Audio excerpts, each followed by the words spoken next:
আমি এই হাদিসটির প্রেমে পড়ে গেছি। আপনি যখন নীরবে ঘরে বসে কান্না করেন, আল্লাহ তখন ফেরেশতাগণদের উদ্দেশ্য করে বলেন, কোন জিনিস আমার এই বান্দার চোখে পানি আনলো? ফেরেশতাগণ বলেন, আপনার বান্দা সুখে নেই, আপনার বান্দা অনেকদিন হাসেনি। এই বলে ফেরেশতাগণ কান্না করতে থাকেন এবং আল্লাহকে বলেন, হে আমার রব, আপনি জানেন আপনার এই বান্দার হৃদয়ে কি রয়েছে, অতএব আপনি তার জন্য সবকিছু সহজ করে দিন।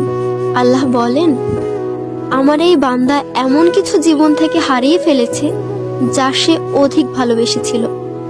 অতএব আল্লাহ বলেন, আমি শপথ করছি, আমার বান্দা তার জীবন থেকে যা হারিয়েছে এর চেয়ে উত্তম জিনিস তাকে এনে দেব, যা দেখে দুনিয়া ও আখিরাতের সবাই বিস্মিত হবে। আলহামদুলিল্লাহ।